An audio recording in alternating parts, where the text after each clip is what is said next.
오늘 하나님이 주신 말씀 함께 나누도록 하겠습니다. 에베소서 2장 11절부터 22절까지 말씀입니다. 자, 우리 먼저 21절, 22절 말씀을 같이 듣도록 하겠습니다. 그의 안에서 건물마다 서로 연결하여 주 안에서 성전이 되어가고 너희도 성령 안에서 하나님이 거하실 초소가 되기 위하여 그리스도 예수 안에서 함께 지어져 가느니라. 아멘. 여러분 지난주 복음 문장 기억하시죠? 그죠? 한번 따라 합시다. 성령님께서는 우리와 함께 하십니다.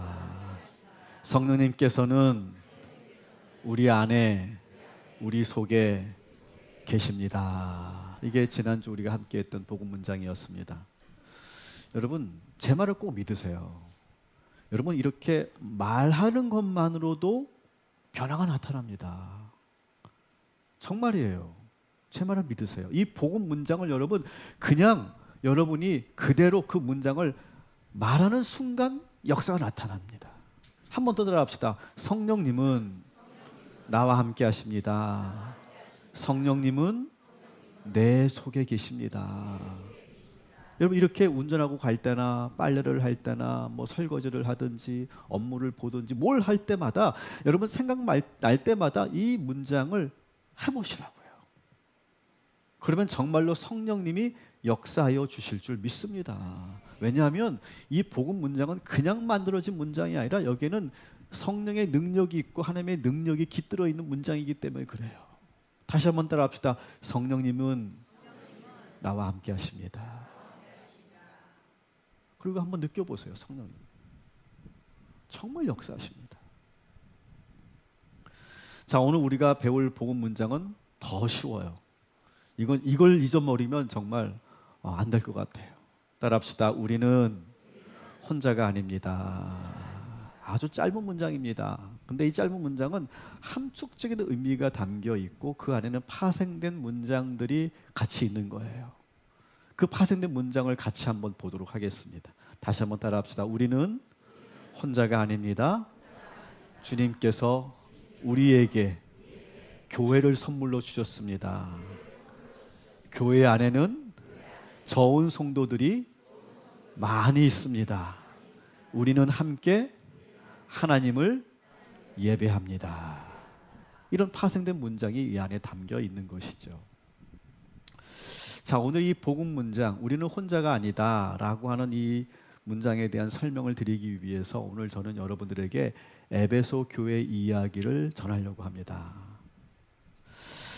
사도 바울이 많은 교회를 개척했습니다. 많은 교회를 세웠죠. 근데 사도 바울이 직접 그렇게 얘기한 건 아니지만 사도 바울이 가장 애정하고 애착을 가졌던 교회가 어디일까 이렇게 생각해 봤어요. 그래서 저는 단연 에베소 교회였을 것이다. 사도 바울이 그렇게 말하지는 않겠죠. 왜냐하면 다른 빌립보 교회나 다른 고로새 교회 같은 경우는 또 그 말을 들으면 서운할 수 있으니까 사도 바울이 그렇게 말하지 않았겠지만 그냥 말씀을 준비하는 그런 설교자의 입장에서 본다면 야, 바울은 사실 에베소 교회를 정말 사랑했을 거야 이렇게 생각하는 근거가 있어요. 사도 바울이 에베소라고 하는 이 도시를 처음 간 것은 3차 전도 여행 때였어요. 사실 사도 바울은요 선교지에 오래 머물지 않았어요.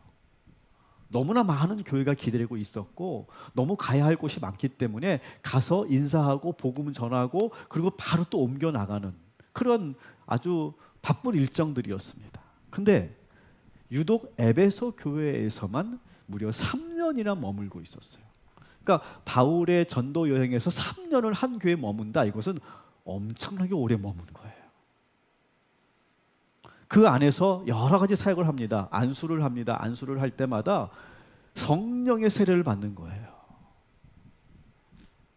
그 당시 초대교회들이 많이 있었지만 성령의 체험을 한다는 게 그렇게 흔치 않았거든요. 근데 사도 바울이 안수할 때마다 성령의 역사가 나타나고 또 사도 바울은 그냥 믿는 사람들에게만 전하는 것이 아니라 믿지 않는 사람들에게 특히 유대인들이 모여있는 회당에 들어가서 거기서 얼마나 여러분 무서운지 아세요? 회당에 들어가면 유대인들은요 이제 뭐 잡아먹을 듯이 막 그냥 이글이글거리는 눈으로 바라봤을 거예요. 근데 전혀 거기에 굴하지 않고 복음을 전하는 거예요. 지금 여러분의 눈이 유대인들 같아요. 그냥 무슨 말만 잘못하고 실수하기만 해봐라, 우리가 가만두나, 그런 분위기 속에서 있는 그 시나고그 회당에서 복음을 전하는 거예요. 그리고 또 이제 어디서 전하냐면 두란노와 같은 사람들이 많이 모여있는 광장이나 도서관에서 또 복음을 전하죠. 매일매일 복음을 전합니다. 그리고 사도 바울에게는 이제 이렇게 말씀을 전하고 이제 사역을 하는데, 사역할 때마다 병든 자들과 귀신 들린 자들이 막 고침을 받는 거예요. 깜짝 놀랍니다. 이것은 교인들만이 놀라는 게 아니라 이 에베소 도시에 사는 그 시민들까지도 깜짝 놀랍니다. 그래서 교회가 점점 부흥하고, 그리고 에베소 도시가 복음의 능력으로 가득 차는 그런 이야기가 사도행전에 실려 있어요. 바울이 에베소 교회를 떠날 때는요, 이 에베소 교회 성도들이 막 눈물로 배웅을 합니다. 가지 말라고, 우리와 함께 있어 달라고 막 애원하고, 예루살렘으로 가시면 안 된다고 막 그렇게 하면서 막 붙잡는데, 그 끈끈한 사랑이 느껴지는, 사도 바울도 이렇게 어느 교회에서 이렇게 사랑을 받았나 싶을 정도로 정말 에베소 교회 성도들과 이 바울의 관계는 정말 끈끈한 관계였어요. 여러분, 제가 우리 교회를 설립할 때 복음으로 도시를 품으라 라고 하는 캐치플레이즈를 가지고 시작을 했는데, 저는 이 에베소 교회를 묵상하면서 이 캐치플레이즈를 제가 만든 거예요. 여러분, 우리 교회는 에베소 교회인 줄 믿습니다. 오늘 기도해 주신 우리 강현숙 권사님이 어떻게 하시고 에베소 교회와 같은 교회가 되게 하여 주시옵소서라고 했을까? 여러분, 놀랍지 않습니까? 정말 대단하시죠? 그죠? 그 이유를 말씀드릴게요. 일부 예배 드렸기 때문에 그래요. 기도문에 그걸 바로 첨가하시더라고. 대단하셨어요. 대단한 스피드와 센스신 것 같아요. 여러분, 우리 교회는 에베소 교회인 줄 믿습니다. 여러분, 이 에베소 교회처럼 우리 성도들이 먼저 복음으로 무장하고 날마다 말씀을 배우고 연구하고 그 말씀 그대로 사는 거예요. 그때 복음의 능력이 우리에게 나타나죠. 우리가 가는 곳마다 복음의 능력을 증거하고 나타내는 거예요. 그러면 이 도시가 변화될 줄 믿습니다. 여러분, 이것이 우리 교회의 사명이고, 어쩌면 여러분들이 이 동탄에 오신 그런 목적인 줄 믿습니다. 우리 하나님께서 여러분들이 동탄으로 부르시고 우리 동탄 꿈의 교회 성도가 되게 하신 그 이유인 줄 믿습니다. 그리고 시간이 지났어요. 그리고 사도 바울은 지금 현재 로마 감옥에 갇혀 있습니다. 로마 감옥에 갇혀 있지만 여러 교회 소식들을 두루두루 듣습니다. 에베소 교회 소식도 듣습니다. 근데 에베소 교회가 지도자가 없어도, 바울이 없어도 잘 운영되고 있다는 소식을 듣고 흡족해합니다. 그런데 에베소 교회에 그런 작은 문제가 있다는 거예요. 무슨 문제냐 하면, 교회 안에서 유대 그리스도인들과 이방 그리스도인들이 서로 갈등하고 있다는 소식이에요. 자꾸 이 유대 그리스도인은 뭐죠? 유대 그리스도는 원래 유대인이었다가 예수를 믿고 개종한 사람들. 이방 그리스도는 뭡니까? 하나님도 모르고 성경도 한 번도 들어보지 못한 이방인들이 사도 바울의 복음을 듣고 그리스도가 된 사람들. 그런 사람들이 한 교회의 구성원이 된 거죠. 근데 이 유대 그리스도인들이 자꾸 이방 그리스도인들을 따돌리고 배척하는 일들이 일어났다는 거예요. 자, 에베소 2장 11절 같이 읽겠습니다. 그러므로 여러분은 지난날에 육신으로는 이방 사람이었다는 사실을 명심하십시오. 손으로 육체에 행한 할례를 받은 사람이라고 뽐내는 이른바 할례자들에게 여러분은 무할례자들이라고 불리며 따돌림을 당했습니다. 아멘. 저를 보세요. 손으로 육체에 행한 할례를 받은 사람이라고 뽐내는 이 사람이 누굽니까? 유대 그리스도인들, 할례 받은, 율법을 행하는, 지키는 그런 유대 그리스도인들, 이런 이른바 이 할례자들이 이 무할례자들, 이방 그리스도인들을 따돌리고 있다는 거예요. 바울의 입장에서는요, 너무 이게 안타까운 일입니다. 여러분 생각해 보세요. 하나님의 하자도 모르고 성경을 한 번도 본 적도 없고 그렇게 살던 교회라고 하는 거 가본 적도 없는 그 이방인들이 그저 복음 하나 듣고 사도 바울의 그 복음을 듣고 예수를 믿었어요. 그리고 교회에 왔어요. 교회에 등록을 했어요. 그런데 기존에 있었던 이 유대 그리스도인들이 할례를 안 받았다는 이유로 이들을 배척하는 거예요. 여러분 한번 여러분이 이방 그리스도인 입장에서 생각해 보세요. 내가 바울의 그 복음을 듣고 내가 교회 다녀볼까? 내가 하나님 믿어볼까? 하고 왔는데 분위기가 안 좋은 거예요. 막 배척하는 분위기, 자기들끼리 노는 분위기, 막 따돌리는 분위기, 할례 안 받았다고, 율법 안 지킨다고, 이방인이라고 자꾸 차별을 두는 거예요. 여러분 그렇다면 이 사람들이 교회를 계속 다닐 수 있을까요? 정말 이러다가 이 이방 그리스도인들이 믿음을 포기하고 정말 아예 하나님을 떠나는 것은 아닌지 이러한 그 안타까운 마음이 지금 이 사도 바울에게는 가득한 거예요. 지금 당장이라도 달려가서 이 문제를 해결하고 싶은데 지금 감옥에 갇혀 있으니까 갈 수도 없고, 그래서 다급하게 쓴 책이 바로 이 에베소서라고 하는 편지인 거죠. 그래서 이 에베소 2장 11절부터 22절은 이 이방 그리스도인들이 야, 내가 이런 교회에 내가 계속 다녀야 되나? 내가 이런 취급 받아야 되나? 라고 시험 들고 이제는 교회를 막 떠날까 말까 고민하고 있을 때 그때 보낸 편지예요. 이 2장 11절부터 22절은 그런 의미에서 이방 그리스도인들에게는 너무나 기쁜 소식이죠. 복음이에요. 근데 저는 오늘 저의 책임은 뭐냐? 이것이 그저 그 당시 이방 그리스도인들에게만 기쁨의 소식이 아니라 우리 모두의 기쁜 소식이 되는 일, 그것이 저의 설교자로서의 저는 책임이라고 생각해요. 여러분 오늘 이 말씀을 듣고 우리도 기쁨의 소식을 듣게 되기를 주님의 이름으로 축원합니다. 그러면서 이제 하나하나 이 기쁨의 소식을 전합니다. 너희들이 지금 따돌림을 당하고 있지, 하지만 내 말 잘 들어봐라. 이방 그리스도인들이 성도가 되기 전에 어떤 삶을 살았는지 이것을 떠올리게 합니다. 오늘 우리가 본문을 세 번역으로 보고 있는데요, 우리 12절 말씀 우리 같이 읽겠습니다. 그때 여러분은 그리스도와 상관이 없었고 이스라엘 공동체에서 제외되어서 약속의 언약과 무관한 외인으로서 세상에서 아무 소망이 없이 하나님도 없이 살았습니다. 아멘. 이 바울의 복음을 듣기 전에는 그들은요, 예수도 몰랐고 교회와 상관없는 외인으로만 살았어요. 그러면서 세상에 아무 소망도 없이 하나님도 모른 채 그냥 살다가 죽는 거였어요. 그런데 바울을 통해 예수님의 말씀을 듣게 되었고, 그러면서 예수를 믿게 되면서 그들의 삶이 변하는 것을 그들이 스스로 느꼈습니다. 그래서 그들이 교회를 나온 거예요. 하나님이 우리를 얼마나 사랑하시는지 알게 됐고, 예수님께서 십자가에 달려 죽으심으로 나의 죄가 사함받고 구원받았다는 사실도 듣게 된 거예요. 이 복음이 다 믿어졌고 가슴이 뜨거워졌고 성령의 역사하심으로 이끌림 받아서 교회로 온 거예요. 우리 13절 또 같이 읽겠습니다. 여러분이 전에는 하나님에게서 멀리 떨어져 있었는데 이제는 그리스도 예수 안에서 그분의 피로 하나님께 가까워졌습니다. 아멘. 이제는 예수 안에서 그리스도의 피로 하나님과의 관계가 시작된 거예요. 놀라운 변화죠. 그래서 에베소 교회 성도가 되기로 작정한 겁니다. 놀라운 기적이죠. 놀라운 기적이에요. 이방인들이 예수를 믿었다는 건 정말 놀라운 기적입니다.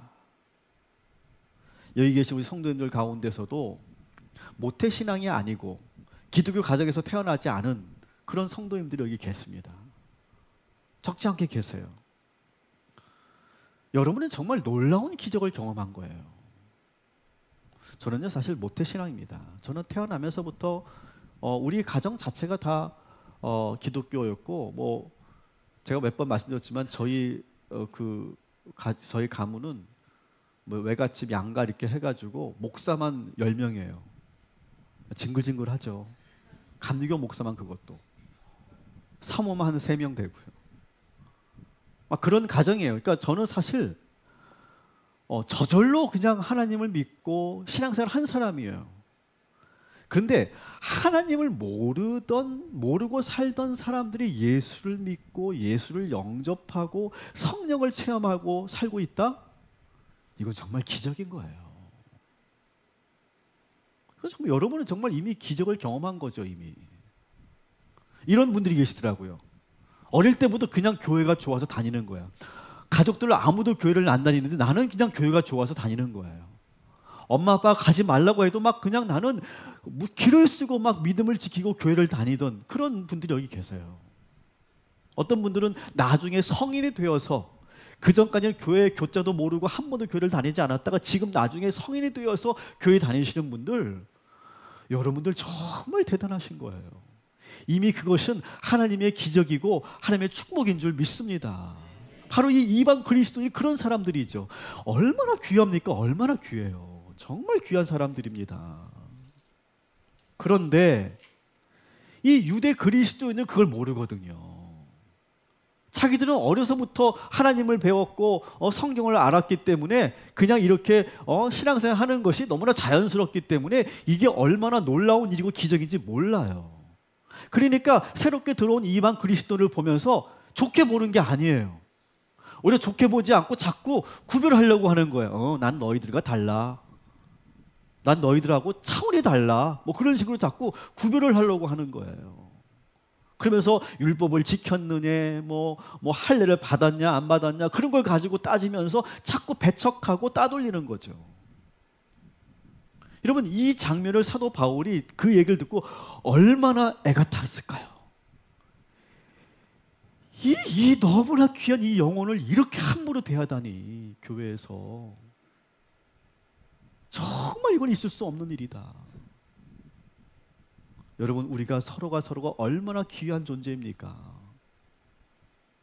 여기서 이렇게 믿음을 지키고 이렇게 교회에 나온다는 것 자체 저는 그것만으로 정말 귀하다고 생각해요. 여러분 우리 교회 안에서 서로가 아껴주고 존중해주고 우리가 모두가 기적의 사람이라고 여러분 인정해 주시기를 주님의 이름으로 축원합니다. 우리 옆 사람에게 이렇게 인사하겠습니다. 당신 정말 대단하신 사람입니다. 어떻게 예수 믿게 됐어요? 정말 대단한 거예요, 여러분. 여러분 기적이에요. 여러분 주변에 안 믿는 사람들 보세요. 안 믿는 사람들.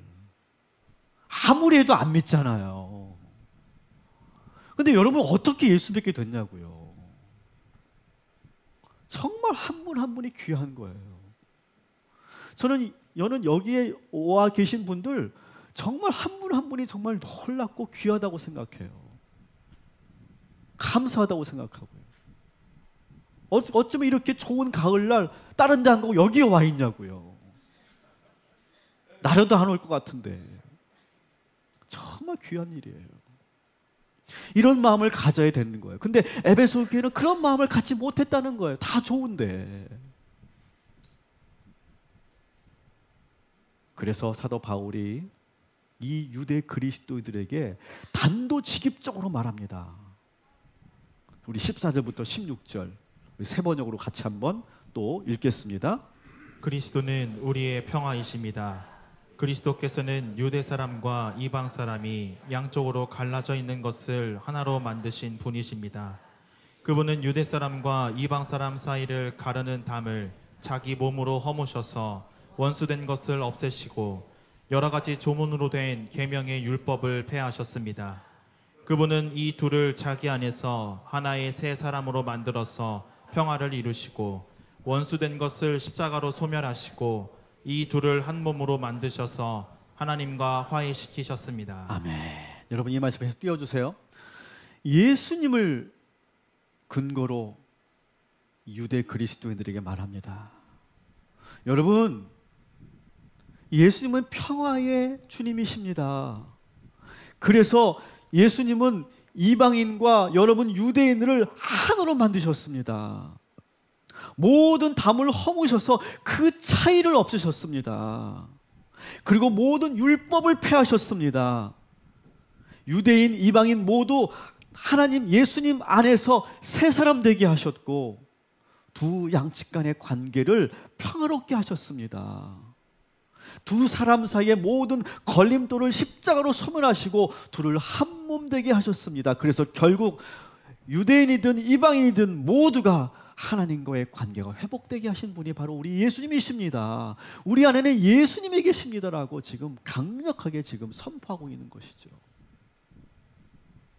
여러분, 예수님이 어떤 분인가를 여러분 잘 오늘 이 말씀을 통해 보시기 바랍니다.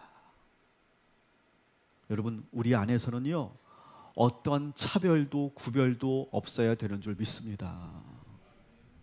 저는 오늘날 우리 한국 교회 성도들이 저는 좀 위험하다고 보는 지점이 있어요. 그게 뭐냐 하면 자꾸 차별을 두려고 해요. 자꾸 다름을 이야기합니다. 자꾸 차이가 있다고 말합니다. 그러면서 자꾸 나와 다르면 뭘 하려고 하냐면 자꾸 혐오를 하려고 해요. 여러분, 우리 안에서 혐오의 마음이 생긴다. 이건 예수의 마음이 아니에요. 여러분, 누구를 만나도 우리는 혐오할 수 없고 구별할 수 없고 차이를 둘 수 없음을 여러분 믿으시기를 주님의 이름으로 축원합니다. 이게 예수의 마음이라고. 예수의 마음. 오히려 그 차별을 없애시고 그리고 둘을 하나로 만들고 그리고 함께 연합하고 연대하는 일, 하나가 되게 하는 일, 이것이 바로 그리스도의 정신이고 이것이 바로 복음의 능력인 줄 믿습니다. 이게 복음의 삶인 줄 믿습니다. 근데 오늘날 교회들이 자꾸 반대로 가고 있는 것 같아요. 예수의 이 정신을 자꾸 잊어버리는 것 같아요.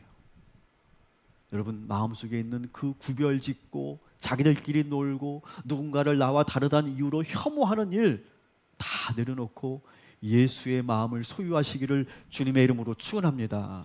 이걸 지금 분명하게 이방 그리스도인들에게 말해주고 있는 거예요. 그러면서 이제는 이렇게 완전하게 마지막 선포를 합니다. 마치 재판장이 판결을 내리고 망치로 3번 쾅쾅쾅 두드리는 것처럼 이렇게 선언합니다. 우리 19절 우리 같이 그렇게 선언하듯이 같이 읽겠습니다. 그러므로 이제부터 여러분은 외국 사람이나 나그네가 아니요 성도들과 함께 시민이며 하나님의 가족입니다. 쾅쾅쾅 이렇게 선언하는 거예요. 이제부터 여러분은 이방인이 아니고 나그네가 아닙니다. 여러분들은 교회의 성도고 하나님의 나라의 시민이며 하나님의 자녀입니다. 이 말을 사도 바울의 편지를 누가 대독했겠죠? 이 말을 들었을 때 양쪽의 표정이 극명에 갈렸을 거예요.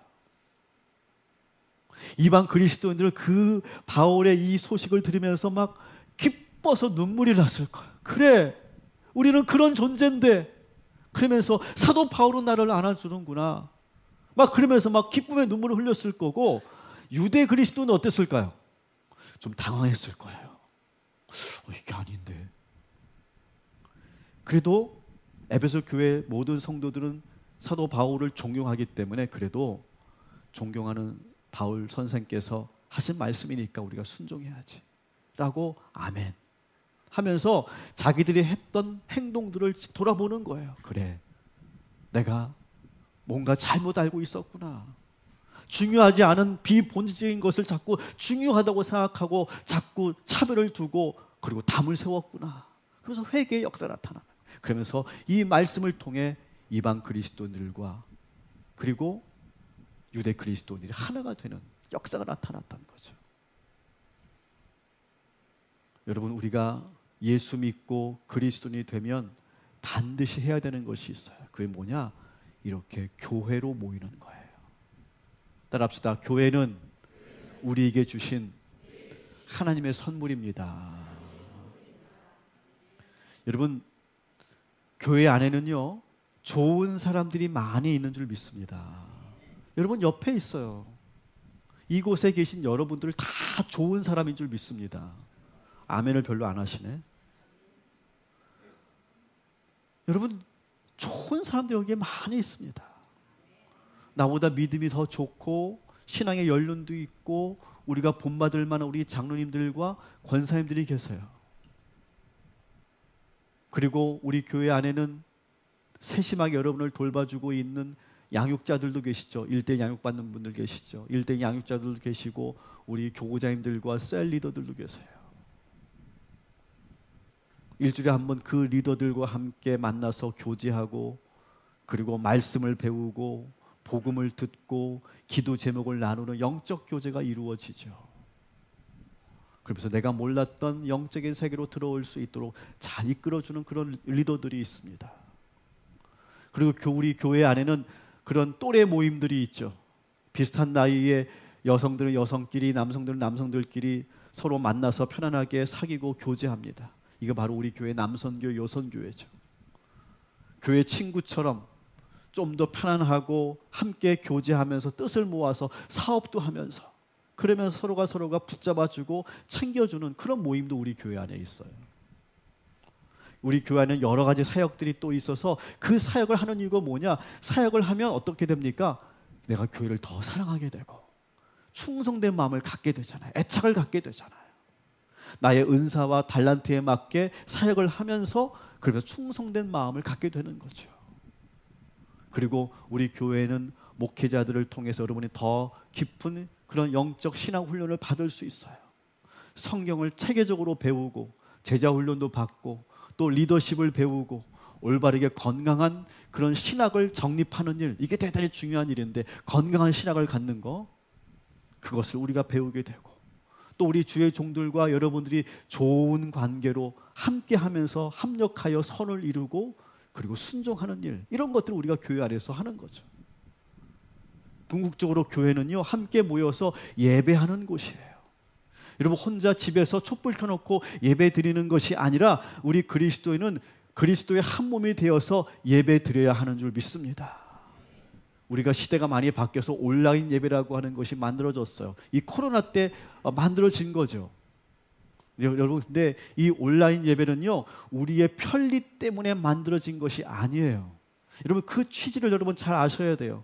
온라인 예배를 우리가 드리는 이유는 정말 내가 예배 드릴 수 없는 상황인데도 내가 정말 예배 드리고 싶어서 어쩔 수 없지만 그래도 내가 하나님께 예배 드리고자 하는 그 열망 속에 있는, 간절함 속에 있는 분들이 참여하는 것이 온라인 예배인 거예요.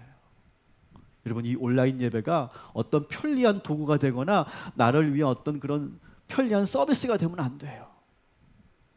우리는 그리스도 안에서 한 몸을 이루어서 한 공간에서 같이 떡을 떼면서 함께 찬양하고 같이 말씀을 듣고 예배드릴 때 우리의 신앙은 든든하게 세워져 가는 줄 믿습니다. 그래서 20절, 21절, 22절 같이 읽겠습니다. 그리스도 안에서 건물 전체가 서로 연결되어서 주님 안에서 자라서 성전이 됩니다. 그리스도 안에서 여러분도 함께 세워져서 하나님이 성령으로 거하실 처소가 됩니다. 아멘. 사랑하는 여러분, 우리가 지금 이렇게 예배 드리면 무슨 일이 일어난다고 되어 있습니까? 그리스도 안에서 건물 전체가 서로 연결된다는 거예요. 오늘 이 시간 우리가 예배 드리면서 우리 모든 예배 드리는 모든 성도들이 하나로 연결되는 줄 믿습니다. 연결되는 거예요. 하나가 되는 거예요. 그리고 나서 뭡니까? 주님 안에서 우리가 이제는 성전이 되어가는 거예요. 이것이 바로 놀라운 신비인 거죠. 사랑하는 성도 여러분, 반드시 우리의 신앙은요, 교회 중심으로 이루어져야 돼요. 교회에 나와 예배 드리시고 성도들과 함께, 이 좋은 성도들과 함께 교제하시고 그 안에서 소속감을 경험하시고 정체성을 경험하시기를 주님의 이름으로 축원합니다. 그래야 우리가 건강한 신앙생활을 할 수 있는 거예요. 따라합시다. 우리는 혼자가 아닙니다. 신앙생활은 혼자 하는 것이 아닙니다. 내 옆에 좋은 분이 계십니다. 우리 한 번 더 인사합시다. 제 옆에 앉아주셔서 감사합니다. 네. 자, 그런데 물론 이렇게 좋은 사람들과 함께 신앙생활하는 것이 너무 행복하죠. 다 압니다. 그런데 에베소 교회처럼 갈등이 일어날 수 있어요. 유대 기독교인들처럼 자꾸 따돌리고 자기들끼리 놀고 모른 척하고 무관심하고 말로 상처 주고 뭔가 코드가 안 맞고 그런 사람들이 존재하죠. 그래서 오히려 함께 하는 게 불편하고 시험 들고 상처받을 수 있습니다. 교회에서도. 근데 여러분 한번 잘 생각해 보세요. 여러분 이런 경험이 교회에서만 이루어집니까? 사실은요. 사회 모임은 더 심하죠. 학교, 우리 아이들 학교 정말 얼마나 힘듭니까? 학교 생활. 요즘같이 정말 학교 생활 힘든 때가 없을 거예요. 학교에서 우리 아이들이 경험하는 그 스트레스는 말도 못합니다. 어른들이 하는 걸 똑같이 하잖아요. 이 아이들이. 학교, 뭐 회사 모임, 회사도 그렇고요. 엄마들이 모이는 모임도 제가 듣기만 하지만 엄마들 모임에 내가 못 들어가니까 장난이 아니더라고. 장난이 아니야. 그 안에서 막 시기와 질투가 있고 막 거기서 막 별의별 역동들이 막 일어나고 막 그러더라고요. 막 취미 생활로 모이는 동호회 모임은 뭐 다릅니까? 여러분 사람들이 모이는 곳은 다 비슷하더라고요. 물론 그리스도인은 달라야 되고 교회는 달라야 됩니다. 하지만 우리도 여전히 연약한 죄인이기 때문에 완전한 교회를 이룰 수가 없죠. 그러니까 하늘에 있는 완전한 교회와 이 땅에 있는 현실 교회는 차이가 있을 수밖에 없어요. 근데 저는 이렇게 말씀드리고 싶어요. 한번 잘 생각해 보세요. 여러분 학교 생활이든 사회 생활이든 교회 생활이든 크고 작은 여러 어려움들이 있는데 여러분 이게 무조건 나쁜 것만은 아니라는 거예요. 오히려 그렇게 생활하면서 공동체 생활하면서 학교에서 여러 가지 어려움도 겪어보고 회사에서 또 어떤 모임에서 혹은 또 교회에서 이러저러한 어려움을 겪어보면서 우리가 뭘 알게 됩니까? 아, 내가 이렇게 하면 안 되는 거구나. 이렇게 하면 문제가 생기고 갈등이 생기는 거구나. 그 어려움을 잘 이겨나가면서 뭐가 생겨요? 지혜라고 하는 게 생기는 거예요. 지혜는 언제 생기느냐? 시행착오를 통해 생기는 게 지혜예요. 책을 많이 본다고 지혜가 생기지 않아요. 경험을 해봐야 알아요. 겪어봐야 알고 거기서 시행착오를 통해서 경험하는 게 지혜거든요. 그러면서 시험을 잘 이겨나가면 우리는 한층 더 선장하게 되는 거죠. 여러분 우리 교회 생활도 신앙 생활도 반드시 겪게 되고 겪어야만 하는 것이 바로 시험입니다. 시험이라고 하는 것은요 뭐냐? 신앙 생활과 교회 생활에 위기가 찾아오는 거예요. 여러분들도 아마 그런 위기를 여러 번 경험하신 분들이 계실 거예요. 근데 그 시험을 잘 이겨나가면 그때 우리의 믿음이 그때 성장하는 거예요. 우리의 믿음의 생장점은 어디에 있느냐? 그 시험을 이길 때 우리의 믿음의 성장점이 생기는 거예요. 그러니까 여러분 성경 공부를 많이 하고 제자 훈련을 마치면 믿음이 생기는다기보다 저는 그렇게 생각해요. 그 시험을 이겨나갈 때 우리의 믿음이 한 번 더 자라는 거예요. 그리고 이 시험을 이기는 방법은요. 복음의 방법대로 하면 돼요. 복음대로. 그래서 우리가 계속해서 복음을 듣는 거잖아요. 예를 들어 볼게요. 여러분 시험 들었을 때 따라합시다. 그럼에도 불구하고 이렇게 생각하세요. 여러분 시험 들었을 때 그럼에도 불구하고 위대하신 하나님을 확고하게 믿으시기를 주님의 이름으로 축원합니다. 그러면서 복음대로 사는 거예요. 사람들은 날 이해하지 못해도 우리 예수님은 나를 사랑하시고 예수님은 나를 알아주신다. 그러면서 그 시험 들었을 때는요 다른 거 보지 않고 예수님만 바라보면서 가는 거예요. 그러면서 따라합시다. 나도 역시 죄인입니다. 그걸 내가 인정하는 거. 이게 복음의 능력이죠. 나도 역시 죄인이야. 그 사람은 내가 탓할 게 아니야. 나도 부족하지. 그걸 내가 인정하고 회개하는 것. 그러면서 내 생각, 내 감정대로 행동하지 않고 내 안에 계신 예수님께서 나에게 뭐라고 말씀하시는가를 더 귀 기울이는 거예요. 그래서 사실 시험 들었을 때가 예수님의 음성을 더 듣기에 좋은 영적 환경이에요. 더 말씀 많이 하시거든요. 그리고 예수님께서 나의 죄를 용서해 주셨듯이 나도 그 사람을 용서하고 사랑해 주는 거예요. 그리고 오늘 말씀처럼 예수 그리스도 안에서 화평하려고 하나가 되려고 막힌 담을 허물고 내가 다가갈 때 그때 복음의 능력이 나타나고 여러분의 시험은 이기게 될 것이고 여러분의 믿음은 더욱더 강건해질 것이고, 이렇게 반복하다 보면 이제는 웬만한 일에 시험 들지 않고 넘어지지 않는 성숙하고 든든한 성도가 되는 줄 믿습니다. 복음의 능력밖에 없어요, 여러분. 복음의 방법대로 사는 거예요. 그러면 우리는 넉넉하게 시험을 이기게 될 줄 믿습니다. 말씀을 정리합니다. 여러분, 오늘도 기쁜 소식을 들었어요. 우리에게 하나님께서 교회를 선물로 주셨어요. 우리는 혼자 살아가지 않고 좋은 성도들과 함께 하는 거예요. 우리는 혼자가 아닙니다. 여러분 옆에, 여러분 뒤에, 여러분 앞에, 여러분 주변에 좋은 사람들이 많이 있습니다. 여러분, 요즘에 현대인들이 많은 정신적인 그런 고통을 겪고 있죠. 그것을 이제 뭐 전문가들은 뭐 정신병과 그다음에 그 인격 장애 뭐 그런 식으로 자꾸 나눕니다. 근데 여러분, 모든 그 질환의 그 근거가 뭔지 아세요? 모든 질환의 공통점이 있어요. 그게 뭔지 아세요? 사람에 대한 표상이에요. 사람에 대해서 내가 어떻게 느끼고 있느냐. 그러니까 쉽게 말하면 조현병 같은 건 뭡니까? 조현병 같은 거는 망상이 있는 거잖아요. 그죠? 저 사람이 나를 해할지도 몰라. 관계 망상이 있는 거죠.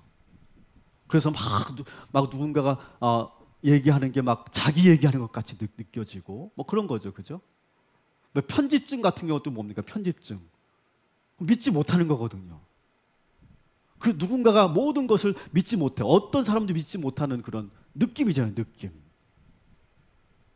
그러니까 이것이 정말 우리 현대인들이 너무나 심각한, 너무나 많은 사람들이 이 어려움을 겪고 있는데, 여러분 오늘 이 복음의 기쁜 소식을 들으시기 바랍니다. 따라합시다. 내 주변에는 좋은 사람들이 많이 있습니다. 여러분 이것을 믿으시기 바랍니다. 이 느낌을 갖는 것이 건강해지는 거예요. 근데 현대인들은 그걸 안 돼요. 어딜 가든지 막 경계하고 경쟁하려고 하고 믿지 못하고, 그리고 자꾸 담을 쌓고 구별하고 차별하면서 자기끼리 나하고 코도 맞는 사람들하고만 지내려고 합니다. 그러면서 자꾸 병이 생기는 거예요, 여러분. 여러분 기쁜 소식입니다. 여러분 주변에 좋은 사람들이 많이 있고 여러분은 절대로 혼자가 아닙니다. 여러분 혼자 신앙생활 하지 마시고 함께 그리스도의 성전을 이루어 가시기를 주님의 이름으로 축원합니다. 21절을 우리 한번 그런 의미에서 다시 한번 읽어봅시다. 같이 읽습니다. 그리스도 안에서 건물 전체가 서로 연결되어서 주님 안에서 자라서 성전이 됩니다. 아멘. 여러분 오늘도 우리가 함께 예배하고 그리고 우리가 함께 교제하면서 서로가 연결되기를 주님의 이름으로 축원합니다. 그래서 어느 순간부턴가 이제는 내가 누구를 만나든 내 주변의 사람들을 생각할 때 왜 내 주변에는 이렇게 나를 해하려고 하고 나를 모함하고 나를 싫어하고 나에게 상처 주는 사람 투성이야 라고 하는 그 느낌이 어느 순간부터 사라지고 어느 순간부터 사라집니다. 그러면서 내 안에 내 옆에 이렇게 좋은 사람들이 많이 있구나 라고 하는 것을 경험하고 확신하고, 그러면서 힘차게 자신 있게 여러분의 삶을 행복하게 살아가시기를 주님의 이름으로 축원합니다. 이것이 복음이죠. 따라합시다. 우리는 혼자가 아닙니다. 예수님께서 우리들에게 교회를 선물로 주셨습니다. 교회 안에는 좋은 성도들이 많이 있고 그들과 함께 신앙생활하고 함께 하나님을 예배합니다. 내 주변에는 좋은 사람들이 많이 있습니다. 여러분 이 복음을 믿으시기를 주님의 이름으로 축원합니다. 아멘.